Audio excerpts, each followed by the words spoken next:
همون شایستگی های رفتاریه. وقتی شما مدیر میشید دیگه قرار نیست کار کارشناسی انجام بدید.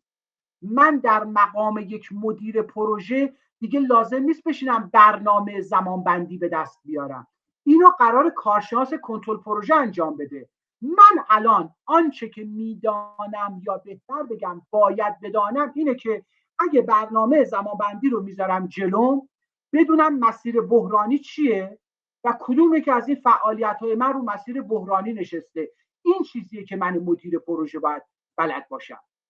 اما من الان نیاز به مباحث رفتاری دارم، یعنی باید تیمم رو رهبری بکنم، به تیمم انگیزه بدم، بتونم ارتباطات خوبی باشون برقرار بکنم. باید بتونم وقتی در یک شرایط استرس‌زا گیر کردم بتونم تیمم و خودم رو به خوبی مدیریت بکنم. من باید مذاکره بلد باشم، من باید انگیزه در تیمم ایجاد بکنم، من باید تیمم رو کوچ بکنم و مثالهایی از این دست. بحث سوم، بیزنس اکیون یا تیزهوشی کسب و کار. من باید بلد باشم استراتژی چیه، فضای کسب و کار من به چه صورته، از مباحث قراردادی یا آگاهی خوبی داشته باشم، بدونم در واحد حقوقی قراردادی سازمانم، در واحد مالی سازمانم، در واحد منابع انسانیم چی میگذره، چه بدبستانی بین پروژه و سازمان میتونه وجود داشته باشه. بحث HSE رو یه چیزی بدونم، بحث ماشین آلات رو یه چیزی ازش بدونم، تحلیل رقبا، فضای کسب و کار، استراتژی، تاکتیک و مسائلی از این. بحث بعدی، سوشال ریسپانسیبیلیتی.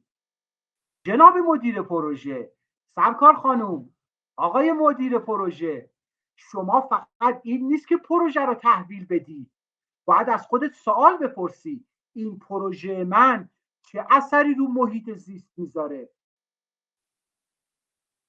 آیا پروژه من باعث میشه که دریاچه ارومیه نابود بشه، هورالعظیم خشک بشه، دریاچه بختگان خشک بشه، پساب صنعتی وارد خلیج فارس بکنم؟ یا نه تو مسئولیت داری که به فکر آیندگانت باشی. جناب مدیر پروژه، تو آیا فکر کردی که این پروژه تو چه اثرات اجتماعی میذاره؟ آیا باعث میشه که آدمای بومی بیان تو پروژه تو استخدام بشن یا باعث میشه که اون بخش رو ترک بکنن و بیان حاشیه نشین بشن؟ و از اون مهمتر چه اثرات اقتصادی داره؟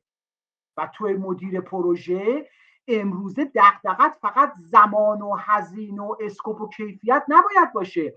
علاوه بر این که زمان، هزینه، کیفیت و اسکوپ برات مهمه، اثرات اقتصادی، اثرات اجتماعی و اثرات زیست محیطی برات مهمه. بحث سوشال ریسپانسیبیلیتی. حرفه‌ای‌ها به ایران فکر میکنن. و آخری که میبینید در مرکز این دایره و مثلث قرار گرفته، بحث ریزالته. کارفرما از شما خروجی میخواد. تو چقدر آدم خروجی محوری هستی؟ ما خیلی آدما رو میبینیم خیلی شلوغ میکنن، خیلی خوب میتونن یه کاری شروع بکنن اما یه کار رو نمیتونن تموم بکنن. اصطلاحا میگیم آقا برو کار رو جمعش کن. از شما کسی باید باشید که بتونید کارتون رو جمع بکنید و به یک خروجی با ارزش برسونید که انشالله در دوره پی ام باد چه در دوره آمادگی آزمون در خدمتتون باشم. همه اینا رو با همدیگه باز میکنیم، مصداقاشو میبینیم، کلی مثال، کلی ریزکاریاشو با همدیگه